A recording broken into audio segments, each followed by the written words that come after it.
ኣብ ሱዳን መራሒ ሰራዊት ሱዳን ዝኾነ ጀነራል ዓብዱልፈታሕ አልቡርሃን ኩሎም ወተሃደራውያን ሓይልታት ኣብ ውሽጢ ክልተ ሰሙን ካብ ካርቱም ክወጽእ ኣዚዙ እዚ ስጉምቲ ዝወጽእ ዘሎ ራስያ ንምክታእን ሰላማውያን ሰባት ናብ ቤት ንብረቶም ንምምላስ ምድላው ንምግባርን ዝዓለመ ምዃኑ ኣብቲ ወጽኢ ዘሎ ትእዛዙ ተሓቢሩሎ ኣብ መላእ ካርቱም ነቲ ጸንሐ ክፍተት ጸጥታ ብምጥቃም ብዝተፈላለዩ ሓይልታት ስርቅን ዝምታን ክካየድ መጽንሑ ጸብጻባት ክገልጹ ጸኒሖም እዮም አልቡርሃን ነቲ መስርሕ ንምክትታል ብኣባል ልኡላዊ ቤት ምኽሪ ኢብራሂም ጃብር ዝምራሕ ላዕለዋይ ሽማግለ ኣቂሙ ዘሎ ኮይኑ እቲ ሽማግለ ድሕነትን መሰረታዊ ኣገልግሎትን ናብ ንቡር ንምምላስ ዕማም ከም ዝተዋሃቦ እቲ ኣዋጅ ይሕብር ብመሰረት እቲ ኣዋጅ ድማ ንጠቕላሊ ስታፍ ሰራዊት ገዝኣት ካርቱም ካብ ኩሎም ሓይልታት ዕጡቃት ምጽራይ ዝብል ትእዛዝ ከም ዝተዋሃበ ይዝግለጽ ዘሎ ብተወሳኺ እቲ ዝተጣየሰ ሽማግለ ንገለ ወጻእተኛታት ብምስጓግን ንገሊኦም ናብ ካልእ ቦታታት ብምጉዓዝን ኩሉ ዘይወግዓዊ ዝበልዎ ሰፈራታት ብምጽራይ ኣገልግሎት ሓይሊ ኤሌክትሪክን ማይን ናብ ንቡር ንምምላስ ህላወ ወጻእተኛታት ክቆጻጸር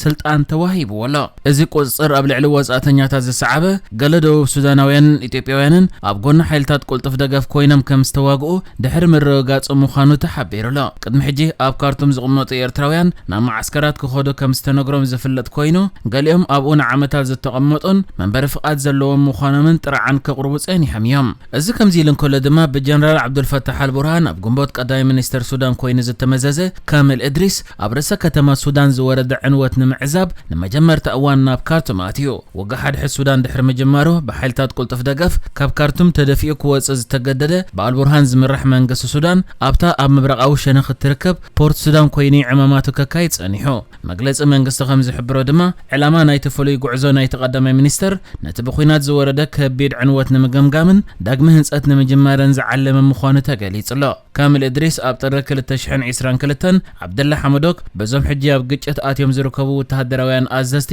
ካብ ስልጣኑ ድሕሪ ምእላዩ ዝተሸመየ ቀዳማይ ሚኒስተር እዩ መሰረት ዓለም ለኻዊ ማዕከን ገንዘብ ኣብ 2024 ሃገራዊ ጃምላዊ እቶት ሱዳን ብ23.4 ሚእታዊት ክንክን ከሎ ዘቕባቢ ዋጋታት ንብረት 176 ሚእታዊት ከም ዝበጽሐን ብግብሪ ዝእከብ ኣታዊታት ብምንቁልቋሉ ንሕጽረታት ኣገዲድዎም ከም ዘሎን ተገሊጹ እዩ ካብ ቅድሚ 2 ዓመታት ሒዞም ሰራዊት ሱዳንን ሓይልታት ቁልጥፍ ደገፍን ኣብ ሓድሕድ ኩናት ካብ ዝኣትዉ ኣትሒዙ ልዕሊ 150,000 ሰባት ተቐቲሎም ኣለዉ እቲ ኣብ ሚያዝያ 2023 ዝተጀመረ ግጭት ኣብ ዓለም ዝኸፍአ ሰብኣዊ ቅልውላው ኣኸቲሉ ምህላው ዝግለጽ ኮይኑ ዛጊት ኣሽሓት ሰባት ከም ዝሞቱን ልዕሊ 10 ሚልዮን ድማ ካብ መረበቶም ከም ዝተመዛበሉን ከም ዝገለጸ ይዝከር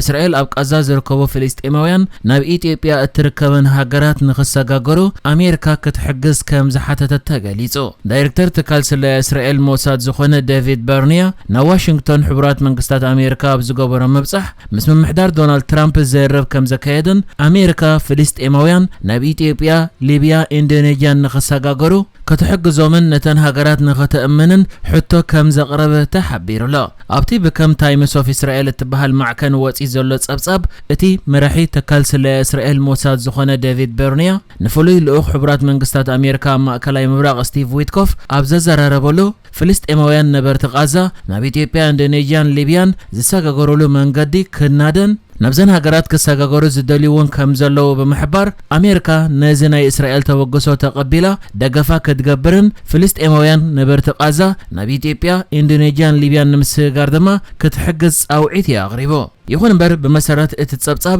እቲ ናይ ኣሜሪካ ፍሉይ ልኡኽ ነዚ ናይ እስራኤል ሕቶ ብዙሕ ኣቓልቦ ከም ዘይሃቦ ተሓቢሩሎ ብመሰረት እታ ነዚ ዜና ዘርጊሓ ዘላ ናይ እስራኤል ማዕከን ከኣ ሰበስልጣን ሕቡራት መንግስታት ኣሜሪካ ፍልስጤማውያን ነበርቲ ቃዛ ናብ ሃገራት ዓረብ ንምስግጋር ቀሪቡ ዝነበረ እማመ ብሃገራት ዓረብ ድሕሪ ምንጻጉ ፍልስጤማውያን ነበርቲ ቃዛ ናይ ምስግጋር ድልየት ቅሂሙ ከም ዘሎ ከም ዝገልጹ ሓቢራ እዚ እስራኤል ፍልስጤማውያን ነበርቲ ቃዛ ናብ ካልኦት ሃገራት ንምስግጋር እትገብሮ ዘላ ጻዕርታት ዶናልድ ትራምፕ ቃዛ ከም ብሓድሽ ክሳብ እትህነጽ ንዘይተወሰነ ግዜ ነበርቲ ቃዛ ፍልስጤማውያን ካብቲ ወሽመጥ ክጉዕዙ ኣለዎም ዝብል እማመ ብምቕራብ ንሃገራት ዓረብ ክቕበልኦም ድሕሪ ምሕታቱ ዝጀመረ ኮይኑ ሃገራት ዓረብ ግን ነቲ ብኣሜሪካን ብርክት ዝበለ ሃገራት ምዕራብን እስራኤልን ዝቐረበ ፍልስጤማውያን ናይ ምቕባል ሓሳብ ነጺገን ነበርቲ ቃዛ ፍልስጤማውያን ኣብ መረበቶም ክግደፉ ዝጸውዓ ዘለዋ ድሕሪ እዚ ናይ ሃገራት ዓረብ ተቃውሞ ኸኣዩ ሕጂ እስራኤል ፍልስጤማውያን ነበርቲ ቃዛ ኢትዮጵያ ናብ እትርከበን ሃገራት ንኽጉዕዙ ኣሜሪካ ክትሕግዝ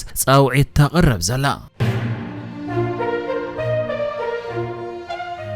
نتي أمونغ إيرتران إثيوبيان تفطير زلو وطرا ملكتا ناي جرمن معكن زينا دوتشي فيلا بزرق حتو تصبصب اب تግራይ حدش ኩናት ከይልዓል ከቢት ስግኣት ሓዲሩ ከም ዘሎን ከጋጥም ንዝኽእል ግጭት ድማ ኤርትራ ኣብ ጎኒ ትግራይ ኮይና ክትጽምበሮ ትኽእል እያ ኢላ ድሕሪ መጽሓፋ ብወገን ኤርትራ ሚኒስተር ዜና ኤርትራ የማነ ገብረ መስቀል ነቲ ዶቼ ቬለ ዘርግሕቶ ጸብጻብ ካብ ሓቂ ዝረሓቐን ተደጋጋሚ ንኤርትራ ንምጽላም ዝወጽእ ሓበሬታን በመባል ግብረ መልሲ ሂብሎ እታ ጀርመናዊት ማዕከን ኣብቲ ጸብጻባ ነበርቲ ትግራይ ኣብ ዝእዋን حصرت مسرتاو قربات አጋጢሞም ኩናት ወን ከይልዓል ስግኣት ሓዲርዎም ከም ዘሎ ድሕሪ መግላጽ ኣብ መንጎ ኤርትራን ትግራይን ዘሎ መቀረብ ድማ ንፌደራል መንግስቲ ኢትዮጵያ ስግኣት ኮይንዎ ከም ዘለዎን ገሊጻ እዛ ማዕከን በተወሰኺ ኤርትራ ኢትዮጵያ ንምድኻም ንከንፋኖ ዝኣመሰሉ ሓይልታት ተዕልም ኣላ ክትብልን ከላ ንሰንትር ዝበሃል በዛዕባ ኤርትራ ጸብጻብ ዘርጊሑ ዝነበረ ኣሜሪካዊ ዘይ መንግስታዊ ትካል ጠቂሳ ድማ እዛ ማዕከን ኤርትራ ካብ ሩስያ ኣጽዋራት ከም ዝገዝአት እዚ ትካል ሰኒዲ ክትብልውን بيرالا منستر زينا إيرترا يمانا قبر مسقال نزب دوتشي فيله تزرقح تصبصابا ملكيتو ابت زهابو قبر ملسي تصبصاب نتب سنترز تزرقح كاب حق ازر حق تصبصاب زدقم تصبصابيو كم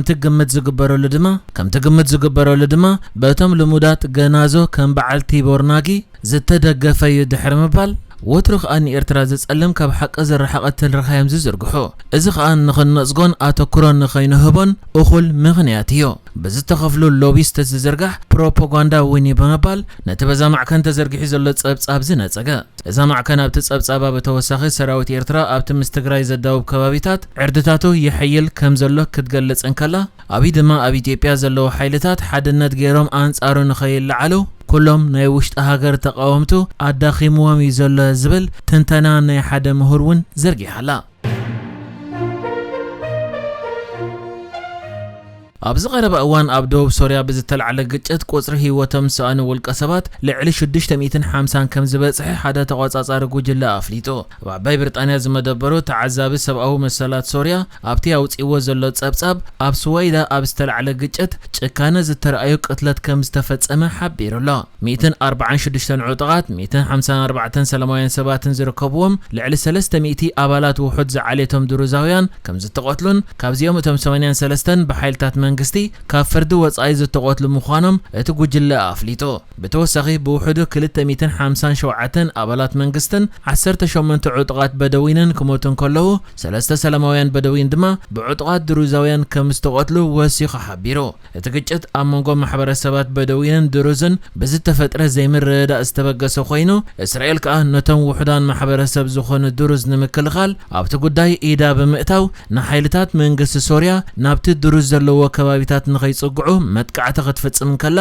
አብረሰ ከተማ ሶሪያ ዳማስቆ ድማ ንቀንዲ ቤት ጽሕፈት ሚኒስተር ምክልኻለተ ሃገር ዘዕነወ ከቢድ መጥቃዕተ ነፋሪት ፈጽመያ نحجز تدالو الزيناتات ازينيرو بكالك سب نرغب سلام نعخم